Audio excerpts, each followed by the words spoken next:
गौर अली खान साहब, जिस ज़माने में आप पीपल्स पार्टी में थे, मैं बात कर रहा हूँ 2007-2008 की, तो उस ज़माने में खान साहब के साथ होते थे एक अकबर एस बाबर साहब। और अभी जो आपकी इलेक्शन कमीशन में बहुत से जो प्रॉब्लम्स हैं उसकी एक वजह अकबर एस बाबर साहब भी हैं। अब वो कहते हैं कि मैं अभी भी तहरीक-ए-इंसाफ में हूँ। आज भी उन्होंने एक दावा किया, सुने वो क्या कह रहे हैं। हमने सुप्रीम कोर्ट के जो ऑर्डर का हवाला है वो भी दे दिया है। इसमें लिखा है कि अकबर एस बाबर पाकिस्तान तहरीक इंसाफ का मेंबर है। कि इलेक्शन कमीशन का जो एक फैसला है मई 2017 का, फिर मई 2018 का, फिर उसके बाद सुप्रीम कोर्ट का फैसला है, उसमें पैरा 54 है जिसमें उन्होंने हर जगह लिखा है कि ना सिर्फ ये मेंबर है बल्कि फाउंडर मेंबर है। तो जब अदालती फैसले मौजूद हैं तो इसीलिए हमने इलेक्शन कमीशन से दरख्वास्त की कि अब इनको कंटेम्प्ट किया जाए इनके खिलाफ।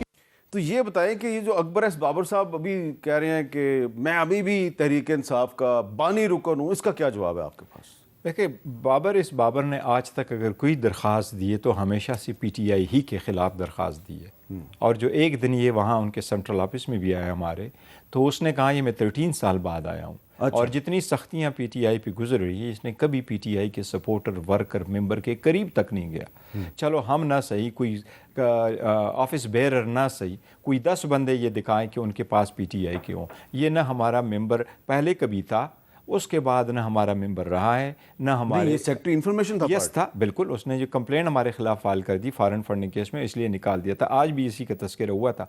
हमारे इलेक्शन के कॉन्स्टिट्यूशन के मुताबिक पीटीआई आर्टिकल 3 कहता है कि कौन बंदा पार्टी का मेंबर हो सकता है। और ये जज साहब ने भी ऑब्जर्व करके किया कि once a member doesn't mean कि you are a member for life. ये इसके तो कोई रिक्वायरमेंट्स है, तो ये हमारा कोई मेंबर नहीं है। और यही हमारा इलेक्शन कमीशन से एक बहुत बड़ा ग्रीवेंस है कि इस किस्म की बिजी बॉय अगर आपके पास आ जाते हैं और इस किस्म के लोग लेके आ जाते हैं जिनका इलेक्शन के साथ कोई सरोकार। हमारा फॉर इंस्टेंस मीर साहब, हमारा पैनल बेस इलेक्शन है। पैनल बे किस तरह इलेक्शन है कि अगर मैंने इलेक्शन कंटेस्ट कराना है तो मेरा पैनल अगर है उसका पंजाब के लिए, तो पंजाब सदर और मेरे साथ जो बाकी ऑफिस बेरर है, ये 20 ऑफिस बेरर होंगे। इनमें से कोई एक भी नहीं आया, एक पेज की इनकी एप्लीकेशन है कि मैं दफ्तर आ गया था, फॉर्म अवेलेबल नहीं था और न उनके साथ नंबर लिख के। दूसरी, हमारे जो मेंबरशिप के कार्ड है, जो मैंने आपको फिगर दिया 8,37,000, इन सब के साथ एक कार्ड है और वो आप कंप्यूटर ऐप में भी डालेंगे तो ऑटोमेटिकली नादरा की तरह आपके पास आएगा। ये हमारे मेंबर है नहीं। इलेक्शन कमीशन खामखा इनको हमारे मेंबर क्यों बना रहा है? हमारे यही ग्रीवेंस रही इलेक्शन कमीशन को कि इनकी एप्लीकेशन है तो इवन एक्स पार्टी होकर के डिसमिस होना। अच्छा, एक और भी इशू है, वो भी ज़रा बता दें कि ये जो एक उमैर नियाज़ी साहब ने लाहौर हाई कोर्ट में पिटीशन फाइल की थी, उसका फ़ैसला आया और फिर सुप्रीम कोर्ट ने उनको कंटेम्प्ट ऑफ कोर्ट का नोटिस दे दिया है। तो उसी तरह की अब एक एप्लीकेशन जो है वो पेशावर हाई कोर्ट में भी फ़ाइल हो गई है। आपका मसला क्या है कि ये तो हमें पता है कि आप चाहते हैं कि 8 फरवरी को इलेक्शन हर सूरत में हो। जी हाँ। आपका मसला क्या है?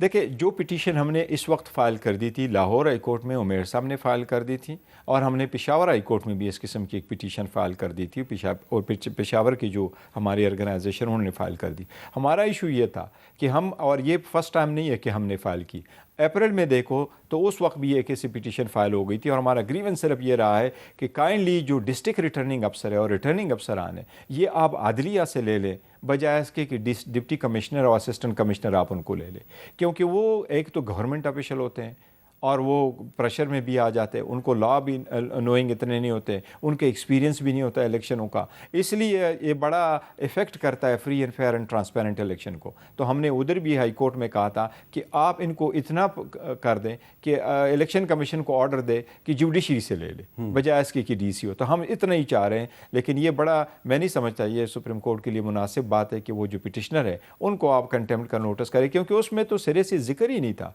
कि आप इलेक्शन रोकें। कि हम कैसे मीर साहब इलेक्शन रोकें?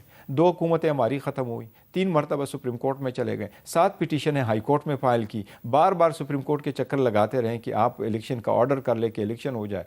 कंटेम्प्ट पिटीशनें हमने लगवाई तो हम इलेक्शन डिले कर रहे हैं। हम तो चाहते यही कि इलेक्शन हो, लेकिन election on time doesn't mean free and fair and transparent election. हमें पार्टिसिपेशन की इजाज़त हो और लोग भी ऐसा हो। अच्छा, आपका क्या ख्याल है कि जो 2018 का इलेक्शन था वो फेयर एंड फ्री इलेक्शन था? देखिए मीर साहब, फ्री एंड फेयर तो मैं समझता हूँ बिल्कुल था, लेकिन अगर एक वक्त सम टाइम पे फ्री एंड फेयर इलेक्शन नहीं होता, इसका मतलब ये नहीं है कि ये सवाल मैंने आपसे इसलिए किया कि 2018 के इलेक्शन में नवाज शरीफ साहब शामिल नहीं हो सके क्योंकि उनको डिस्क्वालीफाई किया गया था। तो अब अगर खुदा न खास्ता 2024 के इलेक्शन में आपकी पार्टी के जो बानी चेयरमैन हैं इमरान खान साहब वो हिस्सा नहीं लेते, तो क्या फिर आप कहेंगे कि ये इलेक्शन जो है फेयर एंड फ्री नहीं है? तो ये तो वही सूरत हाल है जो 2018 में नवाज शरीफ की थी। मीर साहब 2018 और 2024 जो अभी आएगा या 2023 की ये सर्कमस्टांसेस जा रहे हैं, इसके अब बिल्कुल कोई मुआवजना नहीं। अच्छा, 2018 में किसी को उठाया नहीं गया, जेल में नहीं रखा गया, लॉयल्टी नहीं चेंज करवाई गई, किसी को बंद नहीं किया गया, उनको कैंपेन से नहीं रोका गया, उनके दफातर बंद नहीं किए गए।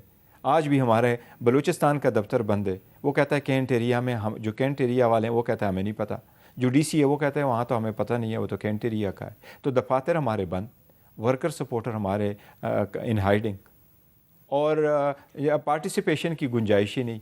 और अगर आप किसी भी जगह नवाज शरीफ साहब इलेक्शन में अगर हिस्सा लेते हैं तो इस पर तो आपको कोई इतराज़ नहीं होगा? नहीं, मैं तो समझता हूँ मुझे तो इतराज़ ज़रूर होगा। अच्छा, क्या वो इतराज़ ये होगा, देखिए मीर साहब, जिस तरीके से उसको लाया गया यहाँ, उनको कर 2 महीने हुए नहीं, अभी भी 2 महीने उनके पूरे नहीं हुए, शायद ये कल परसों पूरे हो जाएंगे 2 महीने, और 2 महीने के पहले पहले उनके 2 केसेस ख़त्म हो गए। बट देखिए वो डिसक्वालीफाइड है।